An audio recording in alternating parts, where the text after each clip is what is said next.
Hello, Oikos families, and welcome to episode 12 of the Oikos Family Podcast. I'm Sonia Wood, and I'd like to share with you today about playing with your children. I touched on this in episode 11 because we have recently had a mom's retreat here at Oikos in the KZN Midlands. And at the retreat, we spoke a lot about playing. And the general concern was that moms just found it difficult to have time to play with their children or even get involved in the children's games. And that might be easy for some moms, and some moms might just find it the most natural thing in the world. And then other moms might be on the right on the other side of that and find it very, very difficult to actually be able to just play with their children. And so that's what I wanted to talk to you about. If you're one of those moms that is on the other side that finds it difficult to play with your children, please listen to episode 11 because there I spoke about one very small practical tip about getting down onto the carpet. You might find that will be helpful. But today I just wanted to encourage you to not neglect this playing with your children. It is so, so important. In future episodes, I'll be talking about the importance of playing with your children.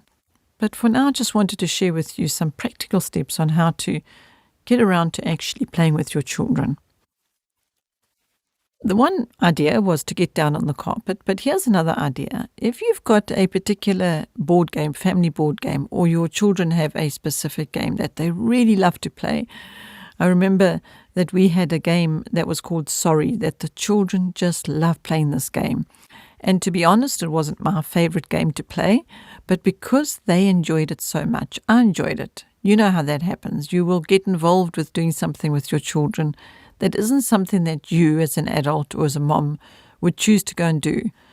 But you get involved in it because you know how much joy it brings your child. And I know that is important to moms, to see their children just joyful and happy.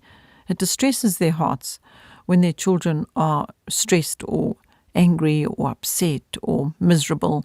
And a mom just wants to make them happy. So that is why playing with them is one way to have happy children. So how about this idea? Why not just find the game or the thing that your child or children particularly like to do? It might be building a puzzle.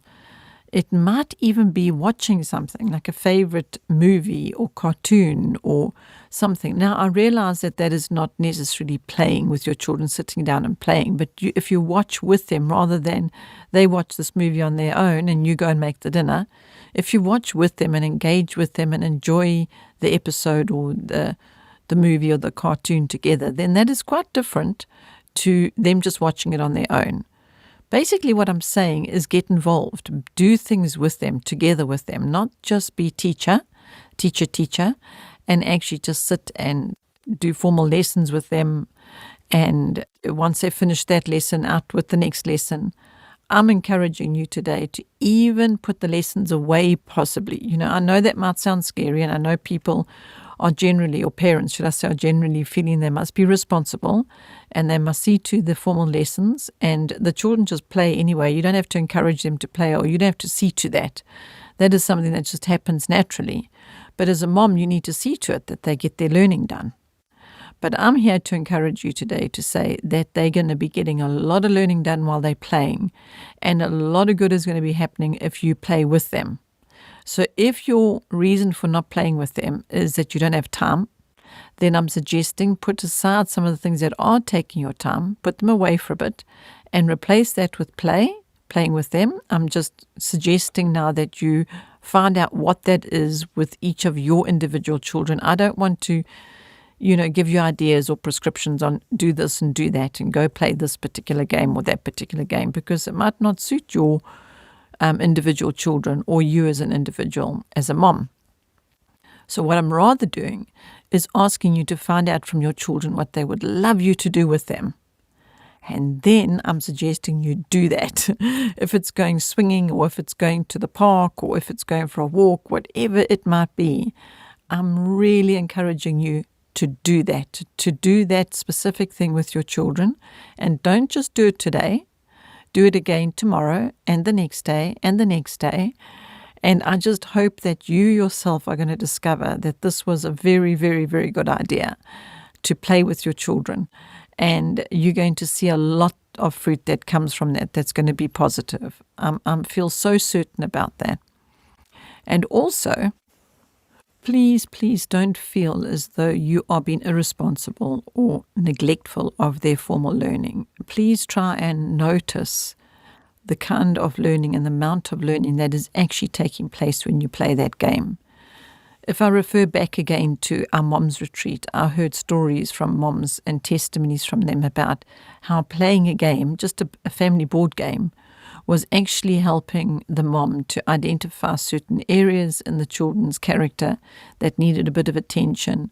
She could identify where some were struggling very specifically in certain areas. And this was just because she took time to stop and play a game with them. She didn't just give them the game and go and do something else.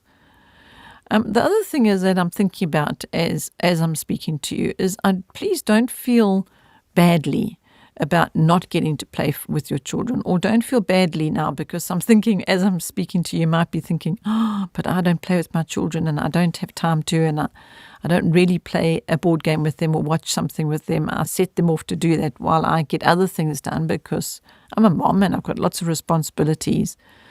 So please, I don't want this podcast or this sharing to make you feel badly in any way whatsoever. I'm here to encourage you to actually enjoy this process, this learning lifestyle. I would like to help you to enjoy it, to take time to play, to take time to have fun. You yourself, Mom, I really, really hope that you'll be encouraged to just, ease off a bit on yourself. Don't feel like you need to be achieving all of this in a day. Make sure their formal lessons are done and all your household responsibilities and all the other things and the supporting of the entire family. So I'm asking you to take a break and to actually realize that while you're playing with your children, you're going to be taking a break and the learning is going to be happening, and you're going to be discovering things that you might have missed and you wouldn't have discovered if you'd just gone from day to day to day, been so focused on the lessons and the formal lessons and the responsibility and making sure that everything's got done. Please take time to play. Please take time to play. I'm just going to say it again because I'm really hoping, I know I've really been really stressing this point now, but I'm really hoping that you will go play with your children. So thank you for listening. Thank you for listening to this podcast about play. And I sincerely hope that you are going to just have fun and enjoy playing with your children. Thank you for listening. Till next time. Bye for now.